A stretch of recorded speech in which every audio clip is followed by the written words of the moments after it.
तो आज नया टॉपिक शुरू करेंगे डाल्टन एटॉमिक थ्योरी। और ये बहुत इम्पोर्टेंट है, एग्ज़ाम में इसमें से क्वेश्चन आता है।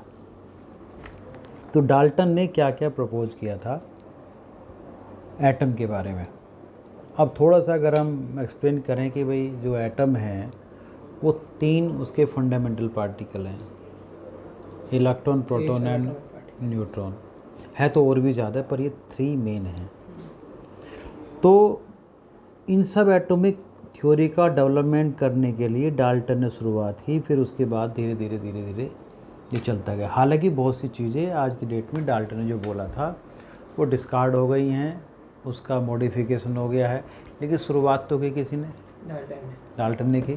तो उसी का नाम है। हाँ, तो matter consist of indivisible particle called atom. और वो कहता है जी एटम जो इंडिविजिबल पार्टिकल है, लेकिन आजकल तो हो चुका चेंज, आजकल तो सब एटॉमिक पार्टिकल्स भी हैं। सब एटॉमिक पार्टिकल हैं। Atom of the same element are identical in all respect like size, shape, mass and chemical properties. But आजकल तो चेंज हो गया, कार्बन का आइसोटोप चेंज हो गया। Atom of different element have different mass, size and chemical properties.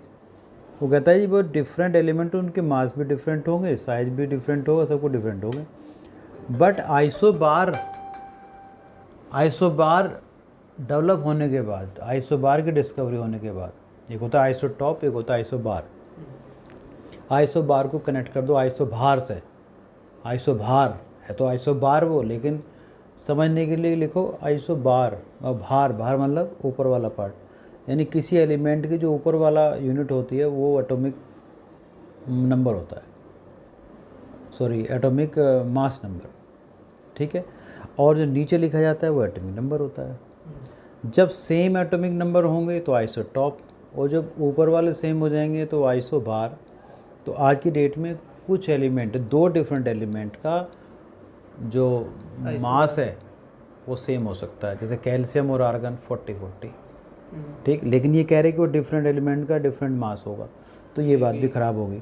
Compounds are found when atom of different element combined in a fix ratio. ये बात ठीक है कि भाई आप कंपाउंड बनाएंगे तो फिक्स रेशो के साथ ही। Chemical reaction involve reorganization of atom. Yes, chemical reaction में भी जो एलिमेंट या उनके एटम रिएक्ट करते हैं, रीऑर्गेनाइज होते हैं नए कंपाउंड बनाने के लिए। An atom can neither be created nor be destroyed and also can not be inter converted, ठीक है। ये भी उनकी बात यहाँ तक ठीक थी, ना वो बनता ना वो खराब होता। अब आज की डेट में मॉडर्न थ्योरी डेवलप हुई, यानी ऊपर के कुछ पॉइंटों को सुधार किया, थोड़ा मॉडिफाई किया, जिसे हम कहते हैं मॉडर्न एटॉमिक थ्योरी और मॉडिफाइड डाल्टन एटॉमिक थ्योरी। ये बुक में नहीं है, बस थोड़ा सा एडिशन पार्ट है, इसलिए हमने समझा दिया है। Atom is no longer considered to be individual because after discovery of electron, proton and neutron we can not say atom is individual particle. They dissociate into not electron, proton and neutron, but they show smaller parts, positron, neutrino, deutrino, और छोटे particles भी हैं जिनका मास measurable नहीं है। Atoms of same element may have different atomic masses like Cl35, 1735, 1737। Element तो एक ही है ना, बट देखो मास डिफरेंट है, जिसे हम कहते हैं isotope. Atom of different element may have same atomic mass like calcium and argon 2040, 1840, this is known as isobar. Atom is the smallest particle that take part in chemical reaction. अच्छा, इसमें एक important चीज़ और आ गई, the ratio in which the different atom combine with one another may be fix और integral but may not always be simple. But ठीक है, fix होगा, इंटीग्रल होगा, पर हमेशा नहीं होगा। जैसे C12H22O11, the ratio is 12:22 is 11, which no mean is simple. However, this ratio is fixed and is also integral. Atomic and molecular mass, ये आपने छोटी क्लास में पढ़ा है, एक बार फिर से रिवाइज कर देते हैं। देखो एटॉमिक मास को हम, जैसे हमने मान लिया 10 लीटर मिल्क लिया, 10 लीटर, तो 1 लीटर का वो 10 टाइम है, ठीक है। 30 सेकेंड तो काउंटिंग की 1 के कंपैरिजन में 30 टाइम्स है। तो ऐसे ही जब हम यूनिवर्सली जब पूरे वर्ल्ड में जब हम एटॉमिक मास के यूनिट को मेजर करने लगे तो कार्बन को उन्होंने स्टैंडर्ड माना, हाइड्रोजन को माना, क्लोरीन को माना, बट कार्बन को मेज माना। और वो भी कौन सा एटॉमिक नंबर? कार्बन 12। तो कहते हैं the mass of an atom of an element is called atomic mass. किसी भी एटम को जो मास है वो क्या होगा? एटॉमिक मास होगा। One atomic mass unit is known as AMU is equal to 1/12 of the mass of an atom of carbon isotope. यानी कार्बन आइसोटोप का 1/12 के कितने टाइम हैवियर है? अगर एटॉमिक मास 16 यानी उस कार्बन की 1/12 के 60 टाइम है वो। ठीक है। For example 1 AMU is equal to 1.66056 into 10⁻⁻24 gram.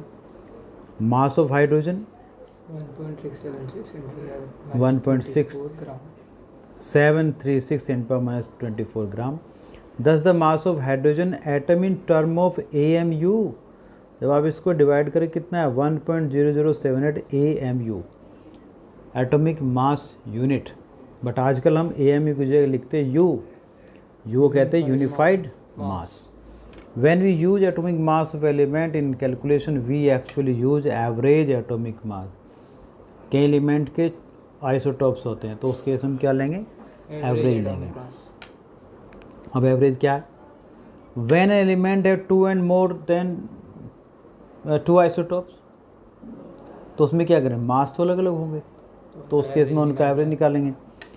Then the atomic mass is equal to the average of the atomic mass of all the natural occurring isotopes। ठीक है। The atomic mass of an element is average relative mass its atom is compared with the atom of carbon 12। अब हम चलते हैं, एक हमने table ली। यहाँ पर हमारे पास कार्बन के 3 आइसोटॉप्स हैं, C12, C13 और C14। और यूनिवर्स में इनका जो अबेंडेंस है रिलेटिव वो 98.892% है। 13 वाले का 1.108 और 14 का बहुत कम है 2 × 10⁻10। सो atomic mass in form of AMU 12 13.00335 14.0317। तो हम क्या करेंगे? उन सबको इससे मल्टीप्लाई करेंगे। कैसे? इसकी वैल्यू को इससे मल्टीप्लाई करेंगे, इसको इससे करेंगे, इसको इससे करेंगे और फिर हम क्या करें? एवरेज निकालेंगे। ये हमने क्या कर रखा है? ये 1 पॉइंट था, 1.0 हो गया। ये था 1 पॉइंट। ठीक है।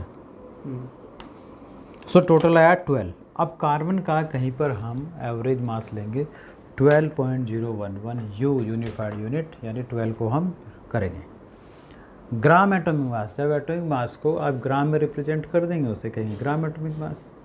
ठीक है। The atomic mass of an element express in gram is called gram atomic mass. For example oxygen is equal to 16 AMU। क्या लिखेंगे? 16 ग्राम।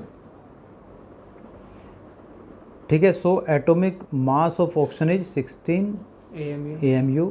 ग्राम atomic mass of oxygen is 16 gram. ठीक है। मोलिकुलर मास, अब मोलिक्यूल किससे बनता है? जब डिफरेंट एलिमेंट कंबाइंड होंगे मोलिक्यूल बनेगा। ऑब्वियसली उन एलिमेंट का जब आप मास टोटल कर लेंगे, सम कर लेंगे तो वो मोलिकुलर मास होगा। बट इसकी डेफिनेशन हम 2 तरीके से बताएंगे। The mass of an molecule is called molecular mass. Since the mass of molecule is very small it mass is express relative to the mass of carbon atom C12। The molecular mass of substance is a average relative mass of its molecule as compared with an atom of carbon 12 isotopes। ठीक है। अब जो simple बोला मैंने ये तो था technical language कि कार्बन 12 के कितने कंपेरेटिव उसका मास हुआ। मोलिकुलर मास एग्जाम में ये लिख दोगे तो भी चलेगा। Molecular mass is the sum of the atomic mass of element present in a molecule CH4। So carbon हो गया 12, H हो गया 1 यानी 4 हाइड्रोजन तो 16 हो गया। Relative molecular mass RMM, the mass of molecule of substance compared with 1/12 the mass of carbon atom। यानी जब आप किसी मॉलिक्यूल का रिलेटिव मास निकालेंगे तो 1/12 से उसको डिवीजन कर लें। So RMM is equal to mass of one molecule of substance divide by 1/12 mass of carbon in 12 isotope, carbon का 12 isotope. Same word same language, gram molecular mass, gram में अगर molecular gram में लिख दें। The molecular mass of a substance express in gram is called gram molecular mass. मज़ा आ रहा है, समझ में आ रही बात नहीं हैं? चलिए, मोलिकुलर मास ऑफ H2SO4, तो इसको कैसे लिखेंगे H2SO4 को? भाई ये तो हो गया 2 × 1, 1 तो हाइड्रोजन का, प्लस 32 प्लस 4 × 16 कितना हुआ 98, क्योंकि H की वैल्यू होती है 1, S की वैल्यू होती है 16, सॉरी ऑप्शन की होती है वो तो, S की वैल्यू 32 और जी O की वैल्यू होगी 16। O की 8 नहीं होती? 8 तो उसका एटॉमिक नंबर है, हाँ, ठीक है, ये एटॉमिक मास है। अच्छा। तो कितना 98। अब इसी ग्राम में कर देंगे तो सेम कहेंगे ग्राम मोलिकुलर मास। NCERT का sold question, calculate the molecular mass of glucose C6H12O6। So simple, carbon का वैल्यू कितना होता है 12, हाइड्रोजन 1, ऑक्सीजन 16, तो 6 × 12 + 12 × 1 + 6 × 16 इज इक्वल टू 180। ओके, समझ में बात आ गई? आगे चलो। फॉर्मूला यूनिट मास क्या है कि जब आप कोई आयनिक क्रिस्टल को देखते होगे, वो अपने आप में एक फॉर्मूला है, बट वो बनता किस में 3D फॉर्म में, NaCl है।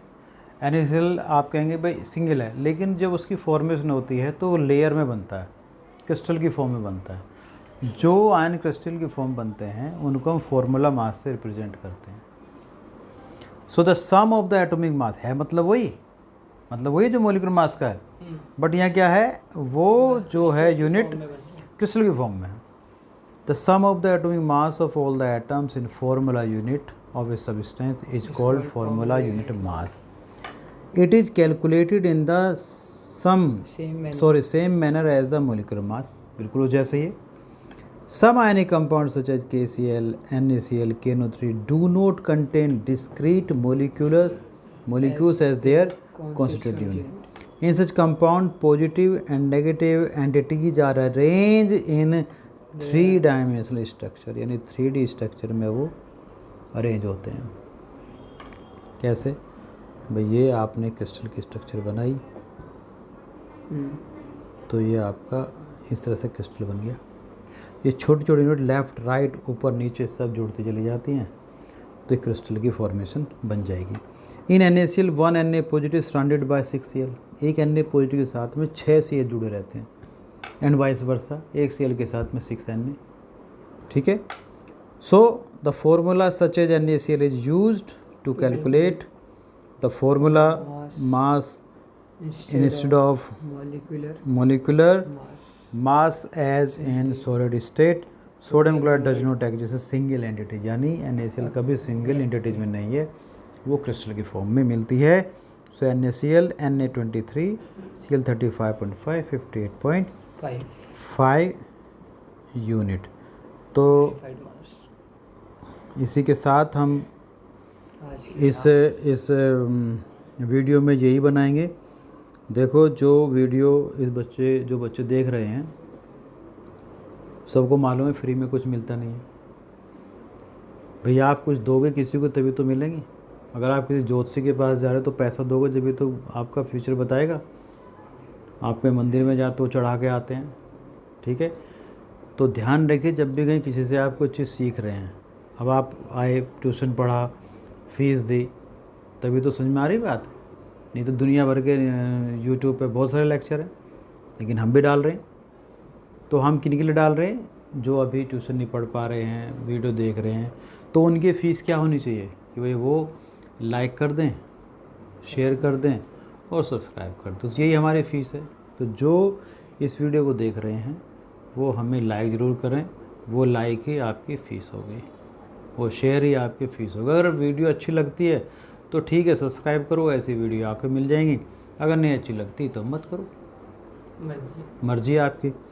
तो इसी के साथ बच्चों ये वीडियो यहीं ख़त्म करते हैं और मिलते हैं नेक्स्ट टॉपिक में। तब तक के लिए थैंक यू।